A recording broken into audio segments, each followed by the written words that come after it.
Iran और Israel के बीच हुए 12 दिन के युद्ध के बाद अगर हम इज़राइल की इंटेलिजेंस एजेंसीज़ की माने तो उनका ये आकलन है कि जो 3 सेंटर्स थे, 3 जो न्यूक्लियर फैसिलिटीज़ थी, फोर्डो, नतांज और इस्फ़हान में, वहाँ से कोई भी इनरिच्ड यूरेनियम बाहर नहीं गया है। अब इसका मतलब क्या है वो हम इन ग्राफ़िक्स के ज़रिए समझने की कोशिश करते हैं। ये 3 जो सेंटर्स थे, फोर्डो, नतांज और इस्फ़हान, ये तीनों अलग-अलग तरह की न्यूक्लियर फैसिलिटीज़ थी और अलग-अलग इनका एक तरह से हम कहें ज्योग्राफिकल इनकी जो क्षमताएँ थी और विशेषताएँ थी वो बिल्कुल अलग-अलग थी।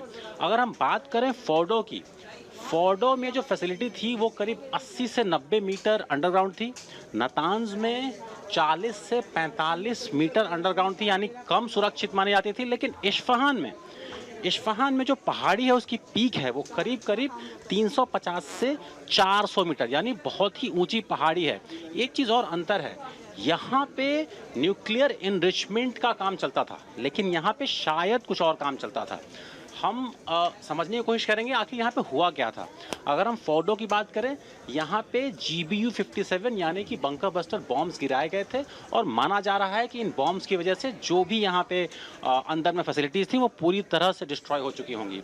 ऐसा ही बिल्कुल हुआ नतांज में भी, वहाँ पे करीब 2 गिराए गए थे। फोर्डो में करीब 12 GBU-57 बॉम्ब्स गिराए गए थे। लेकिन इस्फ़हान में चूँकि उनकी जो पीक्स की ऊंचाई है वो 350 से 400 मीटर ऊंची थी, वहाँ पे बंकर बस्टर बॉम्ब्स नहीं गिराए गए थे, क्योंकि बंकर बस्टर बॉम्ब्स की भी उतनी क्षमता नहीं है कि वो 350 से 400 ऊंची पत्थर को भेज सके। तो वहाँ पे क्या हुआ, वहाँ पे टनल्स पे टॉमाहॉक क्रूज मिसाइल से हमला किया गया था। सिर्फ टनल्स को ब्लॉक किया गया है। अब हम समझने की कोशिश करते हैं कि फोर्डो, नतांज और इस्फ़हान में अंतर क्या था एनरिचमेंट के लेवल पे। देखिए, फोर्डो में और नतांज में जो काम था वहाँ इनरिचमेंट का प्रोसेस था, यानी हज़ारों, अगर IAEA के माने तो करीब 19 से 20 हज़ार सेंट्रीफ्यूजेस यहाँ पे लगाए गए थे जो यूरेनियम को इनरिच कर रहे थे। अगर IAEA की ही माने तो करीब-करीब 60%, 60 यानी वेपन ग्रेड से थोड़ा सा कम, बिल्कुल बम बनाने के लायक तो नहीं, लेकिन हाँ थोड़ा सा कम, करीब 60% इनरिच यूरेनियम वहाँ से आता है इस्फ़हान में। अब इस्फ़हान में 2 चीज़ें होती हैं, इस्फ़हान में कन्वर्जन होता है और स्टोरेज होता है। देखिए, जब कोई यूरेनियम इनरिच हो जाता है उसका सीधा इस्तेमाल बम बनाने में नहीं हो सकता है।